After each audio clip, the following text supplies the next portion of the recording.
El día de hoy, mis hermanos, vamos a empezar el estudio de hoy. Lo dividí en dos partes porque quiero lograr que podamos apreciar bien lo que fue el cómo llegó a la Biblia hasta nosotros. Sí, y en vez de ponerle traducciones de la Biblia o algo así, no, quiero que más bien pensemos y reflexionemos. Va a ser más una exposición histórica que una exposición bíblica, lo que vamos a ver hoy. ¿Sí? Entonces, bien importante que me ponga atención porque vamos a ver historia tanto secular como historia de la iglesia para poder ubicarnos en el tiempo donde estamos. Sí, entonces, vamos a responder hoy, tanto hoy como el siguiente miércoles, primeramente Dios, esa pregunta: ¿cómo llegó la Biblia hasta nosotros? ¿Cómo llegó el libro que usted tiene en su mano, la Biblia, hasta usted? Porque hoy en día, mis hermanos, todos nosotros tenemos gran accesibilidad a la Biblia. Todos nosotros. ¿Sí? Como ninguna vez los reformadores o los padres de la iglesia pensaron que alguna vez íbamos a tener acceso a la Biblia los cristianos. Y es tan fácil como la palma, literalmente, de nuestra mano. Podemos tener Biblias en diferentes idiomas y en diferentes versiones así. ¿Sí? Disponibles en la palma de nuestra mano. Sin embargo, mis hermanos, esto no siempre fue así. ¿Sí? Y a veces los cristianos, hablando de manera general, ignoramos lo que costó tener la Biblia tan fácilmente con nosotros. Y como les decía, yo les aseguro que en su casa tiene más de una versión de la Biblia, la gran mayoría de nosotros. O más de una Biblia, al menos. ¿Sí? Y antes eso no era así. Entonces, es nuestro deber y el deber de todo cristiano, ¿sí? Porque su vida, literalmente, depende de esto. Y usted debe estar seguro que esto es verdad, cómo llegó y que lo que le escribieron no se equivocaron y tantas cosas que tiene que asegurar, porque toda su vida, la que está viviendo, o sea, su vida la está gastando en base a este libro. Y si este libro no está bien, pues está desperdiciando su vida. Amén. Y mire, con los músicos empezamos que ya no lo hemos seguido, pero empezamos a ver más. Yo sé prácticamente la música, yo la sé prácticamente. Sé sacar una canción, sé tocar, sé entonarme, pero todo eso lo sé muy práctico, lo sé porque aprendí nomás a imitar las notas y aprendí nomás a imitar cantar, imité. Pero yo no sé por qué entra la nota después de esta, por qué entra, yo no sé el porqué de. Y hay muchos cristianos que viven nomás prácticamente lo que el pastor dice o lo que dicen que dice la Biblia, pero no saben por qué. ¿Por qué creemos en lo que creemos? ¿Por qué vive de la manera que vive? ¿Por qué esto sí? ¿Por qué esto no? ¿Por qué decimos que la Biblia? Entonces, ese por qué es bien importante preguntándonos en todo, pero sobre todo en la Biblia. Entonces, vamos a ver, mis hermanos, cómo llegó la Biblia hasta nosotros, con el objetivo, mis hermanos, no nomás de llenarles su mente de historicidad, de datos, de fechas históricas o de acontecimientos, sino que realmente valoremos y veamos, que yo me gustaba en eso, ver la mano de Dios detrás de los acontecimientos mundiales que obraron para bien, para mover las traducciones de la Biblia hasta el día de hoy. ¿Sí? Entonces, veíamos a la Biblia como revelación especial de Dios. ¿Sí? Dios nos dejó su palabra. Dios le plació dejar su palabra escrita en 2 de Pedro 1:21. Ya habíamos visto ese texto anteriormente. 2 de Pedro 1:21. Porque nunca la profecía fue traída por voluntad humana. ¿Sí? Nunca fue por voluntad de hombres, sino que los santos hombres de Dios hablaron siendo inspirados por el Espíritu Santo. ¿Sí? Después vamos a ver qué significa eso, inspirados. Sí, pero la palabra de Dios fue dejada, Dios le plació registrar su palabra por medio de hombres falibles como nosotros, pero inspirados por el Espíritu Santo. ¿Sí? Y estos primeros libros, como ya lo habíamos visto anteriormente, que fueron inspirados por Dios, es lo que nosotros conocemos como el Antiguo Testamento. Sí, es los primeritos libros que Dios empezó a inspirar a hombres como nosotros a escribir fue el Antiguo Testamento. En la clase pasada yo dije algo y me equivoqué. La Torá son los primeros 5, son el Pentateuco de nosotros. ¿Sí? La Torá es el Pentateuco de nosotros. La Torá es el libro de los judíos. ¿Sí? Y ellos lo llevan, en lugar de llamarle nosotros Pentateuco, ellos le llaman Torá o la Torá. El compendio de todo el Antiguo Testamento le llaman Tanaj. ¿Sí? Todo el Antiguo Testamento que usted tiene aquí y que yo tengo es el Tanaj para ellos. Pero mi punto sigue siendo el mismo. El Tanakh de ellos, de los judíos, y el Antiguo Testamento de nosotros es exactamente el mismo, ¿sí? Eso de los macabeos y todo eso lo vamos a ver más adelante, ¿sí? Pero esos son libros que después agregó la Iglesia Católica, ¿sí? Esos libros no están originalmente en el Antiguo Testamento. Entonces, esos primeros libros, mis hermanos, ya hemos visto que se escribieron en dos idiomas, en hebreo y algunas partes de arameo, ¿sí? Entonces, hubo libros originales, ¿estamos de acuerdo? Existieron en algún punto en la historia esos libros originales. Ahora, los judíos, vamos a ver como primer punto las copias de los originales del Antiguo Testamento. Las copias de los originales del Antiguo Testamento. No son traducciones esas todavía, son nomás copias del original. ¿Sí? En este punto de la historia, mis hermanos, si la imprenta aún no había llegado, que es un invento muy importante para el desarrollo de la Biblia. ¿Sí? Pero en este punto, la imprenta aún no había llegado. Entonces, la manera de copiar era en manuscritos, ¿sí? Textos escritos a mano, copias del original escritos a mano, ¿sí? Y en el Talmud, que es otro libro, no es la Biblia ese, el de los judíos, el Talmud ya es otro libro que habla de reglas que ellos siguen como nación judía, por llamarlo de alguna manera. Sí, el Talmud, sobre todo religiosas más bien. El Talmud. Y en el Talmud nos dice los procesos que los judíos seguían, las reglas que tenían que acatar al momento de copiar los originales, los textos originales. ¿Sí? Y entre esas reglas, ¿sí? Le voy a mencionar nomás algunas porque hay muchas.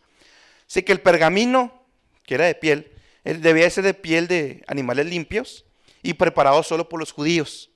Esa era una de las reglas que tenía que seguir. Otra regla era que el escriba, así se le llamaban las personas que se dedicaban a escribir, a hacer copias, ser copistas, ¿sí? El escriba tenía que trazar primero los renglones y si 3 palabras se escribían fuera de renglón, el manuscrito no valía nada. Con 3 palabras se escribieran mal, la basura, ¿sí?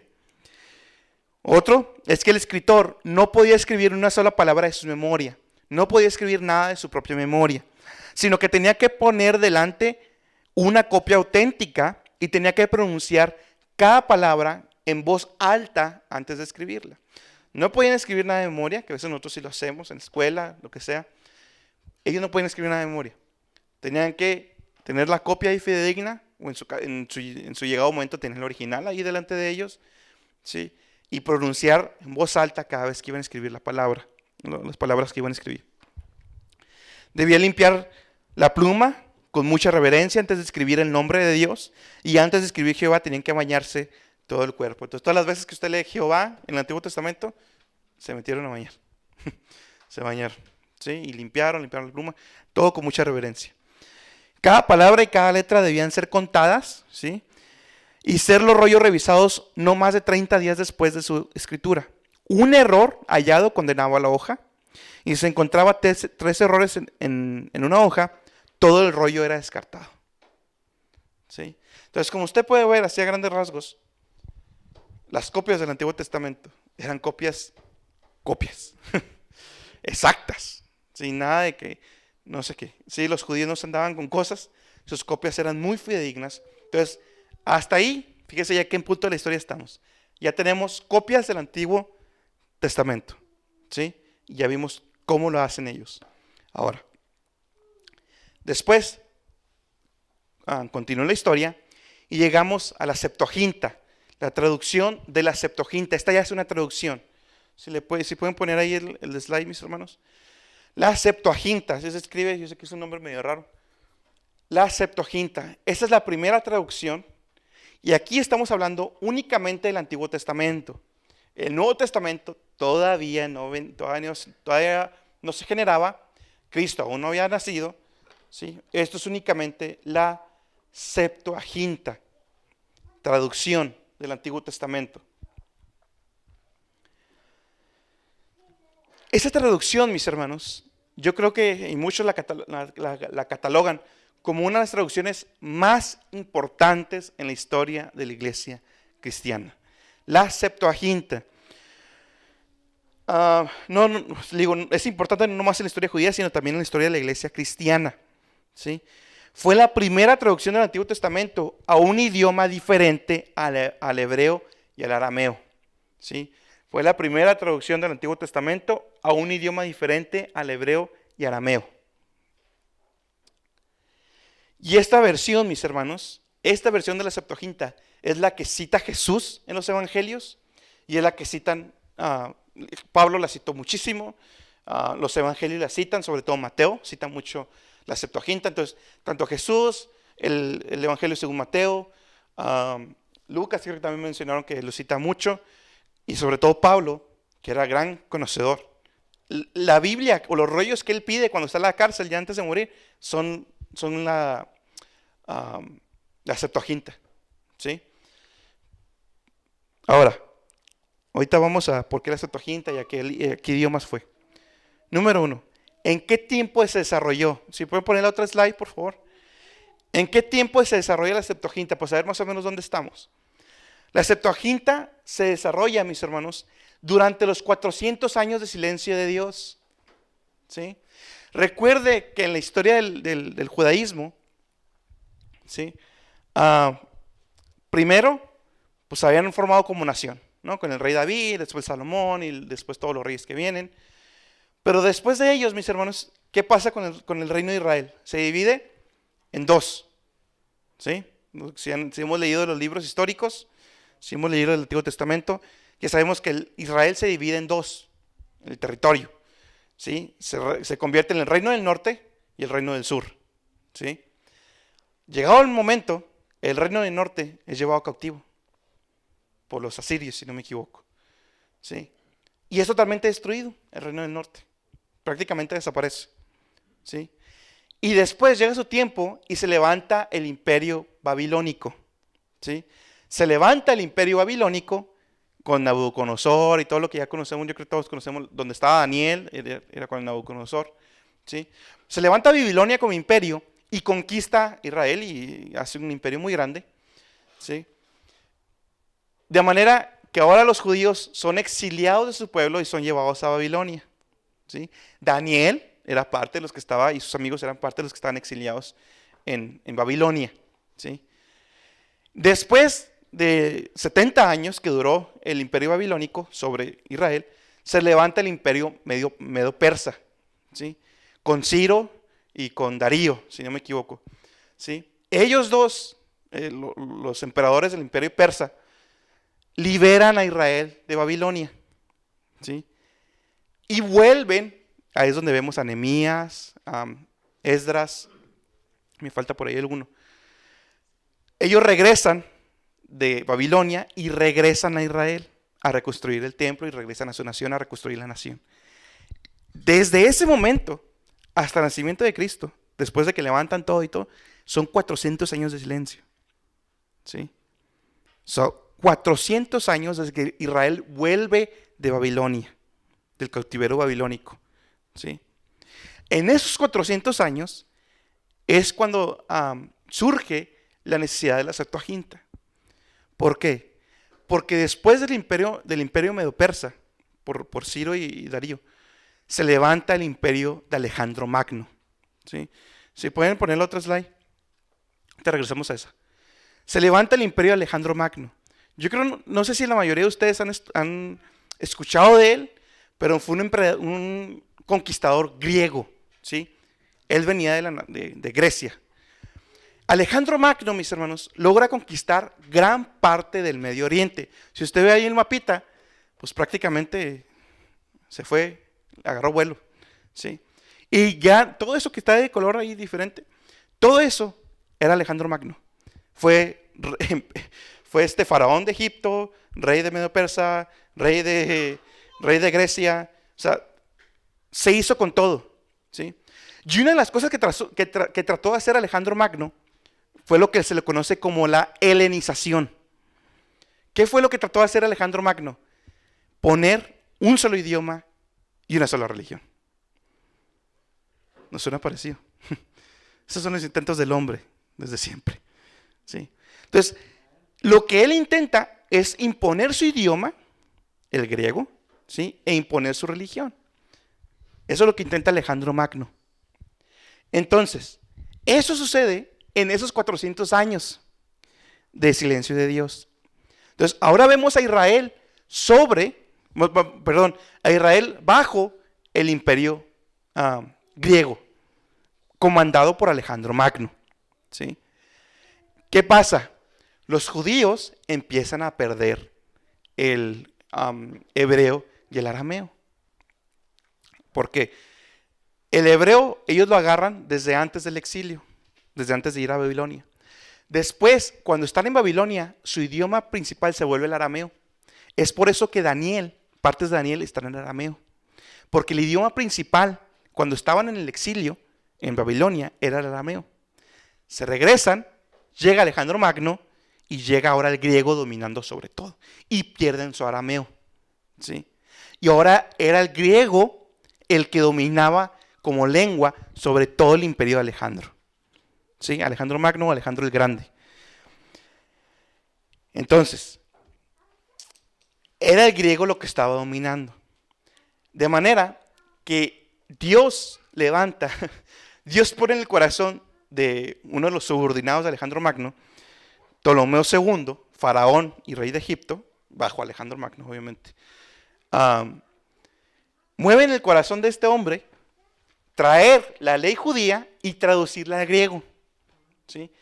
Este hombre no era cristiano, nada que ver. Simplemente le encantaba la literatura a este hombre. Y en su afán de hacer más grande su biblioteca, pide que traigan que traigan pues, los escritos del Antiguo Testamento y que sean traducidos al griego. ¿Sí? ¿Qué es lo que hace él? Va y trae 72, así se pueden poner la otra slide, mis hermanos. Trae 72 escribas de Israel. ¿Sí? Porque a Israel se le dio cierta libertad para tener su nación, pero estaban bajo el yugo de Alejandro Magno. ¿Sí? Pero lo que hace este hombre, este faraón de Egipto, fue traer 72 traductores de Israel. Son 72, 6 de cada una de las 12 tribus. Es lo que hace él. Y se las trae a Alejandría, que eran las capitales. ¿Sí? Se los trae a Alejandría y los encierra ahí a todos y los pone a traducir el Antiguo Testamento del hebreo y del arameo al griego. Esa es la traducción de la Septuaginta. ¿Sí? Traducción del hebreo al griego. Pero únicamente estamos hablando del Antiguo Testamento. ¿Sí? ¿Sí me siguen hasta ahí, mis hermanos, más o menos? Entonces, eso fue lo que motivó. ¿Sí? Y los judíos, pues ellos lo aprovecharon. ¿Sí? Esas 72 copias, ese fue el motivo de la traducción. Al principio nomás se tradujo la Torá, o sea, el Pentateuco. Ya después empezaron a traducir los demás libros del Antiguo Testamento. Lo que nosotros, le digo Antiguo Testamento para que no nos perdamos, pero para ellos todavía no lo conocían así. Entonces, ese fue el motivo, mis hermanos, de la traducción de la Septuaginta. De aquí sale la versión de la Septuaginta. ¿Por qué se llama Septuaginta? La de los 70. La de los 70, por alguna razón se redondearon el número de 72 a 70. Entonces, cuando usted escuche la traducción de los 70, se están refiriendo a esa traducción, a la traducción de la Septuaginta. Entonces, esto, ubicarnos otra vez en el tiempo, ocurre durante los 400 años de silencio de Dios. ¿Sí? Al final, ya cuando terminaron sus trabajos de traducción, se leyó, ¿sí?, ante los judíos congregados en la Alejandría y fue aprobada la traducción como exacta. ¿Sí? Fue aprobada por todos esos investigadores. Yo le aseguro, no lo leí en ningún lado, pero le aseguro que siguieron las mismas costumbres y las mismas reglas que ellos tenían para copiar el Antiguo Testamento.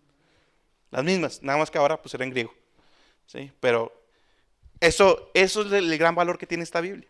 Que este hombre se trajo a los judíos y ellos mismos, los judíos, fueron los que empezaron a hacer las copias, las traducciones en griego. ¿Sí? Fue del hebreo al griego. La Septuaginta es la traducción del Antiguo Testamento del hebreo al griego. ¿Sí? Después de eso, mis hermanos, nos movemos más adelante en la historia y llegamos a la traducción que se conoce como la Vulgata Latina. Si pueden poner la siguiente diapositiva. Esa mera. Llegamos a la Vulgata Latina. Recuerde que el imperio que estaba en esos 400 años era el imperio de Grecia, de griego. ¿Sí? Hay más detalles históricos, pero eso ya, métase al instituto. Después del imperio griego, ¿quién se levanta? El imperio romano. Ahora es el imperio romano el que se levanta. ¿Sí? Llega el imperio romano, saca a Alejandro, bueno, ya no era Alejandro Magno, sino eran otros emperadores que había dejado él, que murió muy rápido él. Sacan el imperio griego y llega el imperio romano sobre Israel. Es por ahí, ya ustedes ven en los evangelios, que ya está el imperio romano sobre Israel. ¿Sí? Ahora, el idioma que trataban de sustituir al griego, porque ya el griego se había vuelto como el inglés ahorita, ¿sí? El idioma dominante, y lo siguió siendo por bastante tiempo. Sin embargo, a su tiempo llegó ahora el latín. ¿Sí? El latín era el idioma oficial, por decirlo de alguna manera, del imperio romano. El latín. ¿Sí? Y como todo buen imperio, trató de hacer lo mismo que Alejandro. ¿Sí? Que fue imponer su idioma latín sobre todo, sobre todos. ¿Sí? Entonces, ¿en qué tiempo histórico se desarrolla la Vulgata Latina? Bueno, mis hermanos, ya cuando empieza la necesidad de traducir la Biblia al latín, ya estamos hablando de tiempos después de Cristo. ¿Sí? Ya estamos hablando de tiempos después de Cristo. La Septuaginta ya había quedado más que establecida. ¿Sí? Ya lo usaban en las sinagogas, la usó Cristo, de ahí estudió Cristo, los apóstoles, todos ellos. ¿Sí? Y para ese tiempo, la Vulgata Latina es alrededor del 390 después de Cristo. Cuando empieza la Vulgata Latina, ya estaban las cartas de Pablo circulando. ¿Sí? Los evangelios inclusive también. ¿A qué me refiero con circulando? Recuerde lo que ya vimos en Hechos. ¿Sí? ¿Se da cuenta de lo importante de los estudios? Pero bueno, lo que ya vimos en Hechos, Pablo, ¿qué fue haciendo? Poniendo iglesias, poniendo iglesias, poniendo iglesias. De manera que ya este tiempo que estamos hablando, en 390 después de Cristo, fíjese, 300 años después de Cristo, las iglesias estaban más que establecidas. ¿Sí?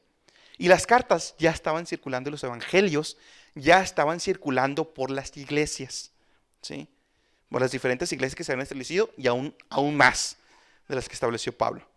¿Sí? Entonces, ya estamos hablando de un movimiento tanto de la Septuaginta como de las cartas de Pablo y los evangelios. Ya hay una circulación. ¿Sí? Y ya hasta cierto punto, después vamos a ver eso, cómo se decide cuáles sí y cuáles no. ¿Sí? Eso después lo vamos a ver. Pero ya en cierto punto había algo similar a lo que tenemos nosotros, ya como la Biblia tal cual. ¿Sí? Entonces, ¿en qué consistió la Vulgata Latina? Fue en la traducción de los idiomas, fue la traducción de la Biblia al latín. ¿Sí? Pero fíjese muy bien, quien hizo esta traducción, si me pueden poner en el siguiente slide, fue un hombre llamado Jerónimo. Jerónimo, ¿sí? Fue la persona que se llevó a cargo esta traducción. Y Jerónimo ya era muy conocido por ser experto en el hebreo, ¿sí? Por el Imperio Romano. Entonces, lo que hace Jerónimo es agarrar el Antiguo Testamento, pero directa, no de la Septuaginta que estaba en griego. Él lo que hace es agarrar el hebreo y el arameo con el que estaba escrito las copias más antiguas del Antiguo Testamento. Y agarra las copias del Nuevo Testamento en griego y las traduce al latín. ¿Sí? Él tardó, aquí lo traigo, tardó 15 años traduciendo nomás el Antiguo Testamento. 15 años. ¿Sí? Nomás traduciendo el Antiguo Testamento. Vamos para que vea lo que costó tener su Biblia ahorita. 15 años de este hombre traduciendo la Biblia del hebreo y arameo al latín. ¿Sí? Y el Nuevo Testamento, recuerde que fue escrito en griego. Ese sí lo agarró del griego y lo tradujo al latín, ¿sí?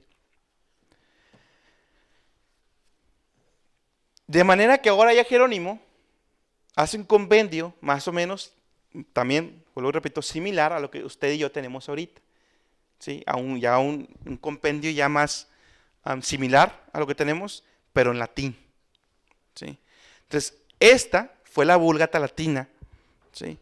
Que surgió, como le digo, consecuencia de la conquista del Imperio Romano. Y otra vez, ¿qué estaba pasando con el pueblo judío? Estaban perdiendo el latín. Perdón, estaban perdiendo el griego. Y ahora el latín era el idioma que estaban hablando la gran mayoría, ¿sí? Y por eso, como era la gran mayoría hablando latín, pues Jerónimo decidió traducir la Biblia al latín para que la Biblia llegara a la más gente posible, a los más hermanos en Cristo posibles, ¿sí? Jerónimo, mis hermanos, no crea que era un hombre inconverso quien fue que empezó a traducir la Biblia. Jerónimo era un hombre temeroso de Dios. Llegó a decir que desconocer la Escritura es desconocer a Cristo, ¿sí? Desconocer la Escritura es desconocer a Cristo. Vea desde ahí sus motivantes como hombre en Cristo, que fue para iniciar la traducción, ¿sí? Él también decía que cuando tú oras, le hablas a Jesús. Mas cuando tú lees la Biblia, la Escritura, es Él, Jesús, Dios, quien te habla a ti. Entonces, Él se encargó de la traducción al latín de la Biblia. ¿Cuál es lo valioso de la Vulgata Latina? Que Él no agarró la Septuaginta, sino que Él se fue al hebreo y al arameo del Antiguo Testamento, ¿sí? Eso es lo valioso de la Vulgata Latina. Que Él trajo la traducción del hebreo y el arameo al latín, hablando del Antiguo Testamento. Y el Nuevo Testamento, Él agarra en griego, porque estaba escrito en griego, y lo pasa al latín. Y ya forma más o menos lo que tenemos ahorita, pero en latín. Ahora, ya para ese entonces, estaba empezando a medio surgir lo que hoy conocemos como la Iglesia Católico Romana. Porque llega Constantino, como emperador de Roma, y hace el cristianismo como religión. O sea, de estar siendo perseguidos, el cristianismo, porque estaba siendo perseguido, de estar siendo perseguidos, a ser la religión del imperio, ¿sí? ¿Qué pasa con eso? Eso es bien importante, porque cuando nos atacan los católicos, a veces, no, Constantino, pues, ¿Constantino qué, hermano? Sí. Ya Constantino hace el cristianismo religión del imperio. ¿Cuál es la consecuencia de hacer eso? Que personas no cristianas empiezan a meterse al cristianismo porque ahora es un requisito, como posiblemente hagan requisito de la vacuna, ¿sí? Ahora es un requisito ser cristiano, ¿sí? Para el Imperio Romano, ahora es un requisito. ¿Cuál es el problema de eso? Gente inconversa de pastores, gente inconversa de congregantes. ¿Qué dio de resultado? La Iglesia Católica Romana. En sí venimos de donde mismo. El problema es que ellos se desviaron.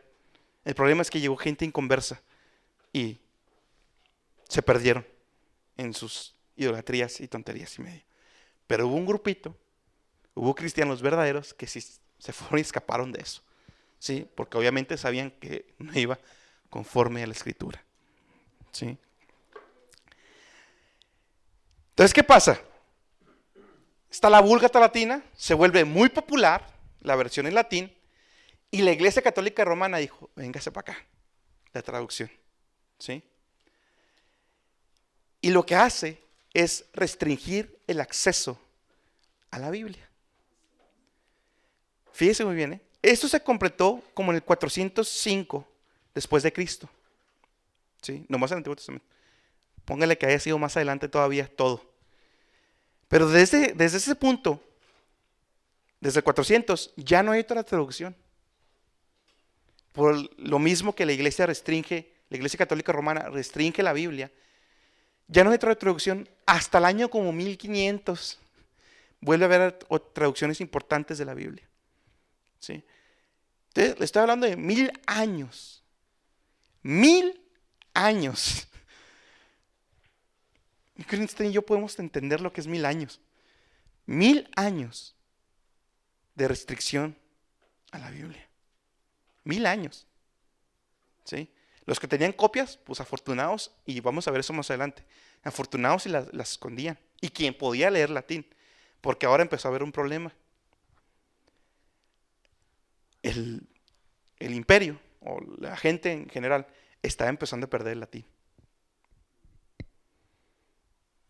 ¿Qué empezaron a hablar ahora? Ya idiomas parecidos al que tenemos nosotros ahorita. Alemán, francés, italiano, español, anglosajón. Empiezan ya a variar los idiomas y la gente empieza a perder el latín. Y el latín se vuelve exclusivo de gente erudita, o sea, de gente muy bien estudiada. Entre ellos, los sacerdotes. De manera que ahora los sacerdotes eran los únicos que hablaban en latín. ¿Sí? ¿Y qué es lo que hacen? Dan sus misas en latín. De manera que ahora ellos son los únicos en poder interpretar la Biblia al pueblo como a ellos bien les placía. ¿Sí? Y la gente, pues, como muchos cristianos ahorita, tristemente, con tanto acceso, pero como muchos cristianos ahorita, tristemente. Amén, pastor. Y ya. ¿Está ahí? ¿Y ya? ¿Qué pasó? La gente creía lo que Curita decía. Como ahorita sigue pasando tristemente. ¿Sí? Entonces, acontece algo bien importante que lo vamos a ver desarrollado más adelante, que es el colapso del Imperio Romano. El colapso por los turcos ahora del Imperio Romano. El colapso del Imperio Romano, lo vamos a ver más adelante, ya está la siguiente, pero trae consigo en consecuencia la reforma. Es una de las consecuencias del colapso del Imperio Romano. Porque empieza lo que se llama la época del renacentismo. La época del renacentismo, es un interés que empezó en la humanidad por las artes, por la música, se empieza a desarrollar un chorro, muchísimo, la ciencia, las artes, todo eso, pero al mismo tiempo se empieza a desarrollar un interés por estudiar la Biblia en sus idiomas regionales y querer traducir la Biblia a todos los idiomas disponibles. ¿Sí? Eso fue consecuencia de la caída del Imperio Romano. ¿Sí? Empieza a ver todo eso, pero eso lo vamos a ver después. Cuando todavía estaba el Imperio Romano, ¿sí? Como le decía, la gente común ya no hablaba latín. Y la Iglesia Católica Romana hace dos cosas. Sí, pueden poner. Ahí está ya. Esa es una de las primeras cosas que hace la Iglesia Católica Romana, que es restringir el acceso intencionalmente a las Escrituras. Ellos restringen el acceso a todo el mundo a las Escrituras. Así ellos eran los únicos autorizados de interpretar la Biblia para la gente. Estas son las primeras acciones que toma la Iglesia Católica Romana. Y número dos, sí, aparte de restringir el acceso, se castigó hasta con pena de muerte la traducción de la Biblia. Se castigó hasta con pena de muerte la traducción de la Biblia. Ahí es donde entra la Santa Inquisición. ¿Sí? Que santa no tiene nada.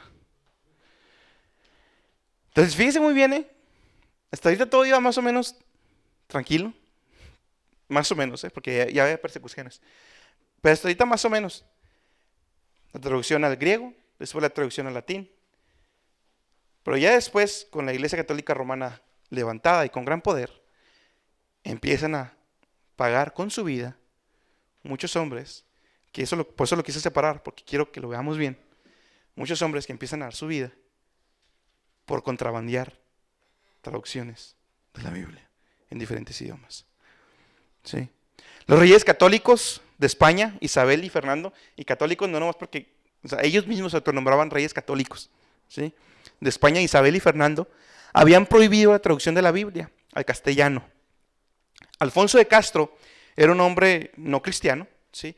Y en uno de sus libros, él escribe lo siguiente. Dice, hay que alabar, no cristiano, hay que alabar con toda justicia el edicto a los esclarecidos y católicos reyes de España, porque por el que prohibieron bajo severísimas penas que nadie tradujera los libros sagrados a la lengua vulgar, o sea, al idioma español. Entonces, ellos, ante la vista del mundo, bravo, ¿sí? Los alababan. Esto es un registro de que realmente se empezó a castigar con la pena de muerte la traducción de la Biblia o poseer la Biblia. De manera que poseer la Biblia o traducirla era un grave delito que podía ser castigado con la muerte por la Santa Inquisición. ¿Sí? Próximo estudio, vamos a ver una persona bien importante que empieza a contrabandear, las Biblias a España. Un hombre que, según describe la historia, bajito, flaquito, jorobadito, pero jugó un importante papel en meter las Biblias a España, y después de ahí se fue expandiendo a todo. En resumen, los textos originales del Antiguo Testamento se copian primero en los copistas generales por los escribas, ¿sí? Las copias con las reglas que ya vimos.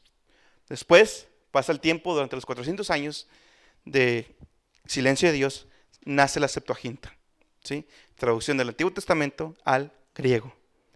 Siguen pasando los años y nace la Vulgata Latina, ¿sí? Traducción directamente del hebreo, del arameo, de las copias originales al latín, y la traducción del Nuevo Testamento del griego al latín, ¿sí? Y se llega a un compendio parecido a lo que tenemos hoy en día, conocida como la Vulgata Latina.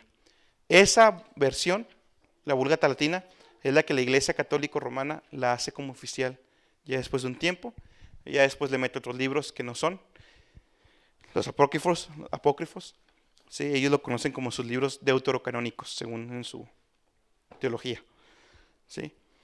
Entonces, después vamos a ver, lo que sigue es ver, ahora sí, la Reforma. Empiezan, años antes de la Reforma, empiezan ya a haber traducciones, empiezan a haber ya gente, no nomás con Lutero, otras gentes empiezan a traducir la Biblia, empieza una Reforma, sacerdotes católicos convirtiéndose al cristianismo, entre ellos Casidoro de Reina, y el otro que no me acuerdo bien cómo se llama, ¿sí?